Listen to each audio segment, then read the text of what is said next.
एक गांव में एक किसान रहता था जिसका नाम रामू था। उसके घर के बाहर ही उसका एक छोटा सा खेत था। उसका पूरा परिवार उसके साथ खेत में काम करने में मदद किया करता था। रामू के बच्चे सब्जियों को पानी भी दे दिया करते थे। इस बार रामू के खेत की फसल बहुत अच्छी थी। वह अपनी पत्नी से कहता है कि इस बार हमारी फसल बहुत अच्छी है और अगर सब कुछ अच्छा रहा तो हम इस बार फसल बेचकर अपना पक्का घर भी बनवा लेंगे। इतना कहने के बाद वह अपनी पत्नी सरला से कहता है कि मैं बाजार में जा रहा हूँ कुछ सब्जी और धान को बेचने के लिए, तुम खेत में कीटनाशक दवाइयाँ छिड़क देना। इतना कहने के बाद वह बाजार चला जाता है और इधर उसकी पत्नी और बच्चे खेत का सारा काम खत्म कर देते हैं। जब रामू बाजार से वापस आता है तो वह बहुत खुश हो जाता है और अपनी पत्नी से कहता है कि हमारी सब्जियां उच्च गुणवत्ता वाली है, हमें इस बार बाजार में बहुत अच्छे दाम मिलेंगे। बाजार में जल्द से जल्द सब्जियां तोड़कर बेचनी होगी। यह सुनकर उसकी पत्नी कही, ठीक है, कल हम सारी सब्जियां तोड़कर बाजार में बेचने के लिए तैयार कर देंगे। इतना कहने के बाद वो अपने परिवार के साथ खुशी खुशी सो जाते हैं। लेकिन रात में अचानक बारिश होने लगती है। बारिश होने की वजह से रामू बहुत दुखी था और अपनी पत्नी को उठाता है और कहता है, सरला देखो कितनी तेज बारिश हो रही है। तो सरला भी बहुत दुखी हो जाती है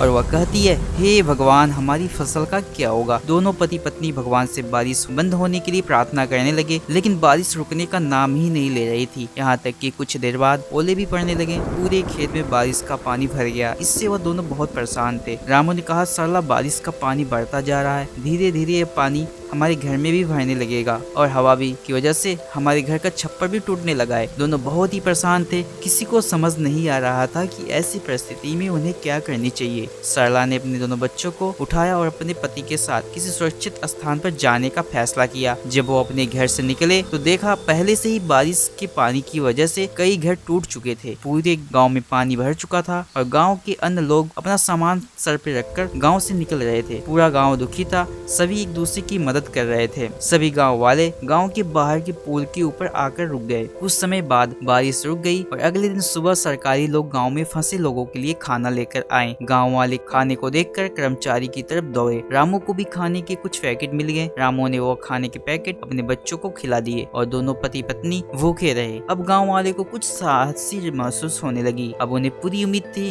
कि अब अपने गाँव में लौट जाएंगे, लेकिन तभी थोड़ी देर बाद फिर से बारिश होना स्टार्ट हो गई। इस बार बारिश बहुत देर लगातार पड़ रही थी। पानी भी बढ़ता जा रहा था, जिसकी वजह से गांव में राहतकर्ता भी खाना लेकर नहीं आए थे। रामू ने कहा कि इस बार हमारे गांव में सरकारी गाड़ियां खाना लेकर नहीं आएगी। मैं खाना लेने के लिए गांव के बाहर जाता हूँ। कुछ देर बाद रामू खाना लेकर सरला और बच्चों के पास पहुँचता है, लेकिन रामू के शरीर पर बहुत चोट के निशान बने हुए थे, जिन्हें देखकर सरला घबराते हुए बोली, यह सब कैसे हुआ। इस पर रामू ने कहा कि पास वाले गांव में सरकार मुफ्त में खाना बांट रही थी, जिसकी वजह से वहां पर बहुत भीड़ थी। मुझे खाना लेते समय भीड़ में चोट लग गई। इतना सुनकर सरला रोने लगी और कहने लगी, जो हाथ अनाज उगाते थे वो आज खुद अनाज के लिए परेशान है। एक कैसी स्थिति आ चुकी है। रामू ने सरला को समझाया और कहा कि तुम घबराओ मत, सब कुछ जल्द ही ठीक हो जाएगा। इसके बाद रामू ने अपने बच्चों को खाना दिया, लेकिन बच्चों ने कहा, आप भी हमारे साथ खाइए, क्योंकि आप दोनों ने कल से कुछ भी नहीं खाया। बच्चों ने सरला और रामू के साथ खाना खाया। ये देखकर सभी को बहुत अच्छा लगा। सभी का हंसता खेलता परिवार पूरी तरह से परेशान था। इसके बाद धीरे धीरे बारिश कम होने लगी और सभी गांव वाले अपने अपने घर लौटने लगे। जब रामू अपने परिवार के साथ घर पहुंचा तो देखा रामू का घर पूरा टूट चुका था। इस पर सरला बहुत ज्यादा दुखी थी। रामू ने कहा कि हम घर फिर से बना लेंगे। सरला ने कहा, और खाने के लिए कहाँ से लाएंगे। बच्चों ने कहा कि अभी कुछ सब्जियां खेत में बची हुई और हम उनको तोड़कर ले आते हैं। बच्चे सब्जियां तोड़ने में लग जाते हैं और रामू सरला अपने घर को फिर से बनाने में लग जाते हैं। तभी उनके घर एक व्यक्ति आते हुए दिखता है। वो बोलता है कि सरकार की तरफ से मैं आया हूँ, मुझे देखना है कि आपको इस बारिश की आपदा में कितना नुकसान हुआ है, क्योंकि सरकार आपको इसके नुकसान का पूरा मुआवजा देगी और आपको एक पक्का घर भी बना कर देगी। ऐसा सुनने के बाद सरला को बहुत अच्छा लगा। रामू और सरला ने अपने बारे में सारी इन्फॉर्मेशन उस सरकारी व्यक्ति को दे दी। वह सारी जानकारी लेने के बाद वहाँ से चला गया और कुछ सरकारी कर्मचारी गांव में राशन देने के लिए आए। राशन देने के बाद रामू और गांव वालों ने उन कर्मचारियों की बहुत बहुत धन्यवाद किया। कर्मचारियों ने कहा, आप एक किसान हैं जो कि पूरे देश के लिए अनाज उगाते हैं, हमारी आपकी मदद करना हमारा कर्तव्य है। इतना कहने के बाद वह गाँव से चले गए। इसके कुछ दिन बाद रामू के गांव में सरकार की बहुत सारी गाड़ियां आई और जिन लोगों के भी बारिश की वजह से घर टूटे थे उन लोगों को मजबूत और पक्के घर बनाकर दिए गए। आज सरला की आंखों में खुशी के आंसू थे। इस पर सरला ने कहा कि हे भगवान, मैं अनजाने में आपको बहुत बुरा भला कहा, मुझे इसके लिए माफ कर देना। भगवान को धन्यवाद कहते हुए वो बहुत खुश हुई। रामू के परिवार को अंत में पक्का घर भी मिल गया और आर्थिक मदद भी मिली। इसके बाद उन्होंने फिर से फसल उगाई। हालांकि बारिश का कहर रामू और पूरे गांव वालों पर बहुत बरसा, लेकिन अंत में सब कुछ ठीक हो गया और सभी गांव वाले बहुत खुश थे।